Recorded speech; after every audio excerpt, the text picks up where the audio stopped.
Mayoritas ulama itu mewajibkan qadha sholat tertentu ketika haid. Pertama itu adalah saat datangnya haid. Ini menurut pandangan Imam Malik, Imam Syafi'i, dan Imam Ahmad. Jadi kalau kalangan Hanafiyah tidak ada qadha-qadhaan. Pertama itu adalah saat datangnya haid. Contohnya gimana? Misal sudah datang haid nih, tapi telah masuk waktu, sekira cukup menjalankan sholat dan bersucinya. Misalnya wudhu atau tayamum dan sholat itu perlu waktu 5 menit, kemudian kita haidnya itu sudah masuk waktu dan kita belum sholat, maka sholat yang ketinggalan tadi wajib diqadha.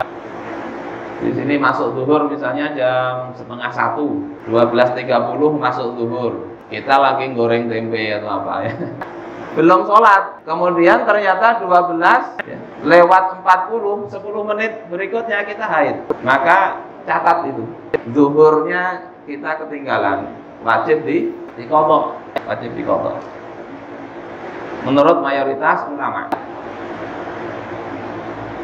Catatannya apa? Berapa batasan waktunya? Ya sekira-kira aja, sekira kita bisa bersuci dan sholat, sehingga ini perlu dicatat betul-betul. Sholat ini penting. Kemudian yang kedua, saat berhentinya haid. Kalau tadi saat datangnya haid, yang kedua saat berhentinya haid. Dengan catatan berhentinya haid itu masih menyisakan waktu sholat sekedar takbiratul ihram, sekedar Allahu Akbar, maka ia wajib mengqadha. Contohnya gimana? Misalnya berhenti jam 18.05, masuk maghrib jam 18 lewat 10 menit, misalnya begitu. Berarti dia berhentinya itu masih sempat sholat ya. Sebagian ulama mewajibkan kalau masih bisa 1 rakaat, karena terhitung 1 rakaat itu dapat waktu sholat berarti. Ya Bapak Ibu, paham lah, insyaallah lah. Digawe lah kira-kira waktu sebelumnya dicatat. Kan? Jadi kita makanya tadi setiap waktu sholat itu hampir masuk waktu sholat cek yang haid cek bersih atau belum. Kalau bersih dan belum sholat itu kena kewajiban. Haid misalnya sudah lewat waktu kita belum sholat kena haid, enggak, kemudian yang lewat aja enggak. Kalau yang sudah berlalu ya sudahlah. Yang sudah berlalu mengikuti mazhab Hanafi. Kemudian yang ketiga, saat sebelum berhentinya haid ya. Saat sebelum berhentinya haid. Yang pertama tadi saat haid, saat setelah haid, ini saat sebelum berhentinya haid. Catatannya apa? Untuk sholat yang bisa dijamak ya. Yakni misalnya berhentinya haid pada waktu asar atau isya, maka wajib mengqadha sholat zuhur dan maghrib.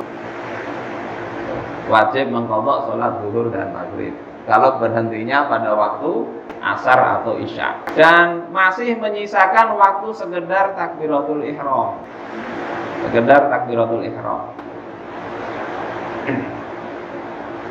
Kemudian tidak kembali keluar darah atau haid dalam waktu minimal cukup untuk mengerjakan 2 sholat fardu.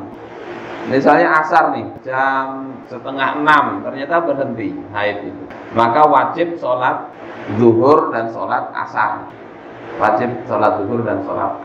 Nah ini di dalam Majmu' Fatawa Ibnu Taimiyah dikatakan, innal mar'ata al-haidha, sesungguhnya wanita yang haid, idza tahurat qabla tulu'il fajr, jika dia suci sebelum terbitnya matahari, terbitnya fajar, bukan terbit matahari, terbit fajar, sholat al-maghrib wal isya, maka dia mesti sholat maghrib dan isya, karena berarti dia berhentinya waktu isya. Wa idza tahurat qabla ghurubi syams, sholat al-dhuhra wal asr, kalau bersihnya itu sebelum terbenamnya matahari, maka dia sholat zuhur dan asar. Ini kadang lewat, dikiranya sholat asar aja, zuhurnya ketinggalan. Wa hadza madhabu jumhuril fuqaha, ini adalah madhab mayoritas ahli fikih berdasarkan asar dari sahabat ya, seperti Imam Malik, Asy-Syafi'i dan Ahmad. Bisa dipaham, ya? Nah, ini di dalam kitab Al-Qawi Al-Kabir keterangannya sama. Wal waktul akhar huwa waktul udhri wad darurah. Misalnya ini, fa idza ughmiya ala rajulin, pingsan. Pingsan hilang akal dia. Kalau orang gila tidak wajib sholat, ya. Orang gila tidak wajib sholat. Makanya yang tidak sholat bisa jadi gila. Tidak wajib sholat ya. Tapi begitu dia sadar, maka dia wajib sholat. Dan tadi mengqadha yang sholat sebelumnya kalau bisa dijamak. Di sini orang pingsan, koma, kemudian orang yang bersih dari haid atau nifas, atau orang Nasrani dia masuk Islam pada waktu asar, maka dia harus sholat zuhur dan asar. Masuk Islam pada waktu isya, dia harus sudah kewajiban sholat isya dan maghrib. Atau apa? Wa balagha sabiyun, sudah balik. Jadi anak laki-laki ini balik, maka dia terhitung sejak balik itu wajib sholat. Sholat apa yang belum? Kalau dia baliknya waktu asar, berarti harus sholat zuhur dan asar, dan begitu seterusnya. Apa dalilnya? Wahtajja bi anna Nabiy sallallahu alaihi wasallam qol.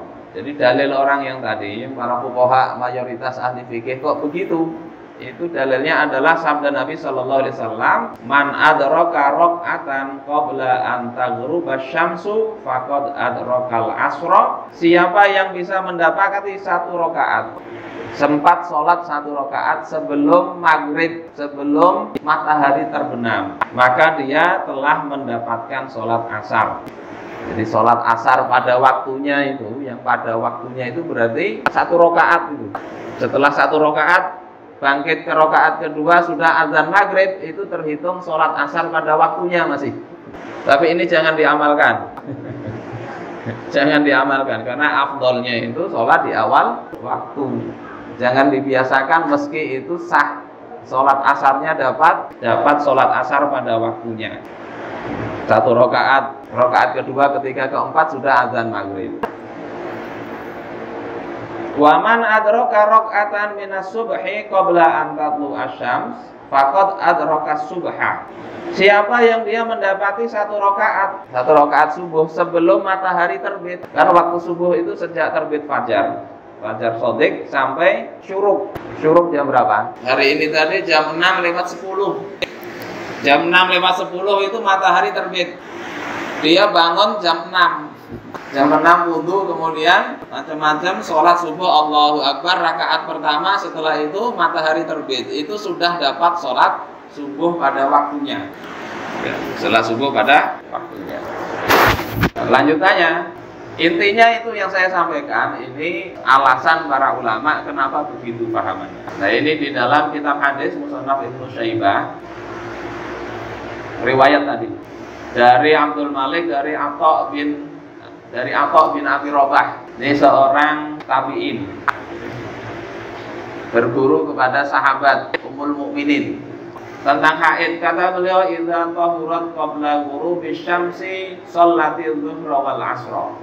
Kalau wanita itu bersih dari haid sebelum matahari terbenam, dia itu sholat zuhur dan asar. Sholat zuhur dan asar.